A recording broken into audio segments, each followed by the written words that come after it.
Hello, and today we're reviewing the JobSmart wh-4613r 600 lumen rechargeable flashlight. So let's go ahead and get started.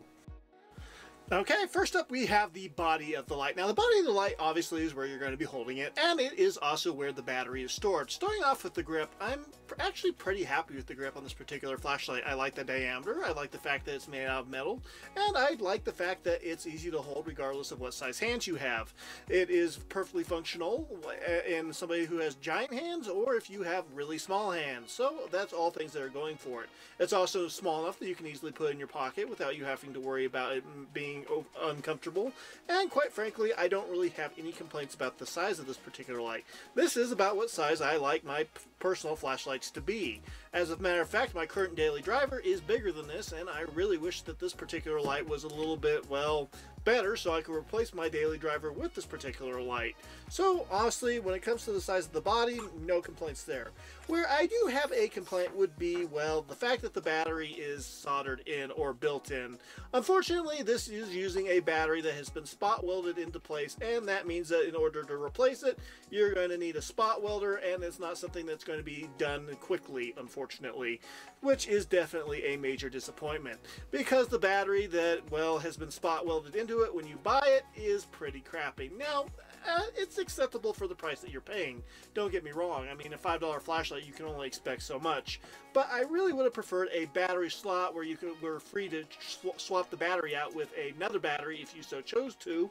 And quite frankly, the fact that the battery has been soldered into place means that you're really going to be limited on what you can actually do with this particular light in more ways than one, and with other problems with the light, but we'll cover the other problems later. The battery that was spot welded into place is a 1200 milliamp 18650 battery, and unfortunately that's a pretty small capacity for that class of battery, and that also means that they're probably not dealing with the highest grade of lithium inside that battery, which means that, well, it's probably going to wear out quicker than you might expect, or than what you'd expect from an 18650 battery.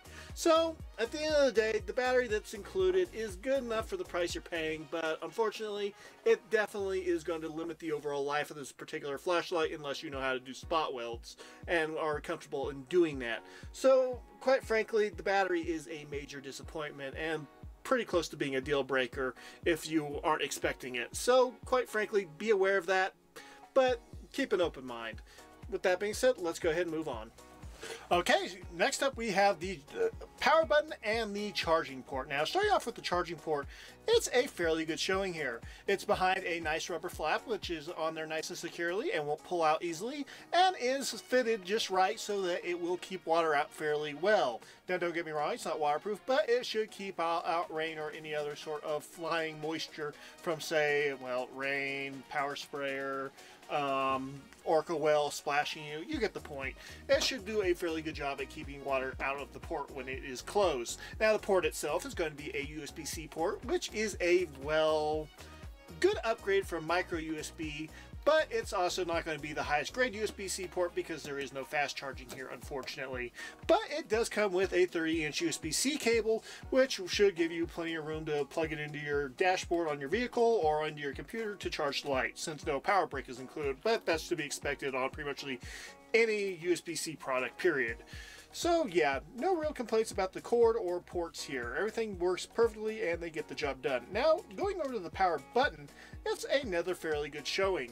There are two modes. The first mode is going to be the high, which is going to be 600 lumens, and then the low mode, which is going to be, well, 150 lumens, and then, well, the light turns off. So there is no special strobe, SOS, or other light functions, and there is no medium mode. There's just high, low, and off. And I'm perfectly fine with that because I personally prefer having less modes than more modes. And 2 modes is just about perfect for me personally. So yeah, no complaints there at all. Now, the power button itself is made out of a clear or translucent silicone or rubber, and it does a fairly good job at, well, letting you know when the light is charging or needs to be charged, and quite frankly, no complaints there. When the light needs to be charged, the button turns red, or when it's being charged, it's red, and when the battery is full or done charging, it turns green. So everything here is fairly standard. The button itself stays in place very well, and unless you're actively trying to pull the button out, you shouldn't have any issues with the button falling out, unlike on some previous flashlights I have owned. So quite frankly, the USB-C port as well as the power button are completely acceptable with no complaints for me. So yeah, moving on. Okay, next up we have the zoom, and I have to say I'm fairly happy with its overall performance. It's nice and smooth. It allows you to easily use this light one-handed when you need to zoom in or zoom out because it's not a twist style, which I personally prefer not having a twist style light zoom, and quite frankly it works as intended. If you are running or jogging, it will adjust itself, but if you're just walking, it should stay right in place just fine. And personally, I typically hold the zoom part of the light when I'm carrying a flashlight, so that's never really been a bother for me personally.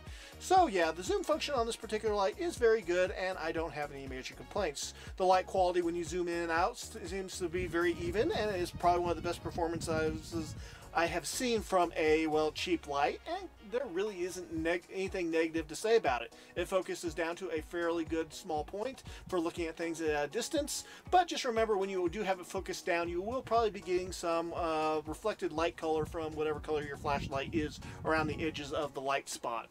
But that's not a really big deal at all. And when you zoom it all the way out, that disappears, so it's not a big deal anyway. And when it's zoomed all the way out, it's a very even light across the entire frame. So I have to say that I'm fairly impressed by the zoom on this particular light, and I have bought more expensive flashlights that had worse zooms. So the zoom is a very positive function on this particular light. Okay, next up we have the light source, a single LED bead located in the middle of a white plastic reflector dish.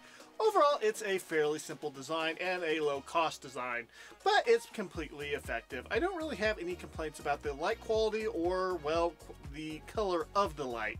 The light that's being produced by this LED bead is a little bit on the cool white side, which is preferable to a warmer hue light that you'll find on a lot of Makita tools. So, as it stands, no complaints about the light source, and it gets the job done. Now, with that being said, let's go ahead and move on to the weight of the light. Okay, the light weighs 142 grams, which is 0.3 pounds. So it's a very lightweight flashlight. Okay, let's go through the pros and cons right now, and then we'll talk a little bit about my user experience, and then I'll give you the final verdict on this particular flashlight. And the first pro would be rechargeable. That means that it's going to be better on your pocketbook, and it's going to be more useful in a lot of different situations. So as far as I'm concerned, this is a pro. And the next pro would be the indicator light. The indicator light will let you know when the battery is full or when the battery needs to be charged. So in my opinion, this is a pro. Two modes. Two modes means that you'll be able to easily turn this light on and off, and you won't have to switch through 50 gazillion different useless modes. Metal body. The metal body means that this will be a far more durable flashlight than, say, something with a plastic body, and overall, that's definitely going to help with the overall life of the tool.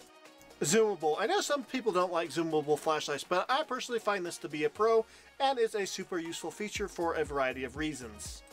And the next pro would be the fact is that it's small, which means that you can easily put this in your pocket, and it's easier to hold for longer periods of time. So in my opinion, this is a pro.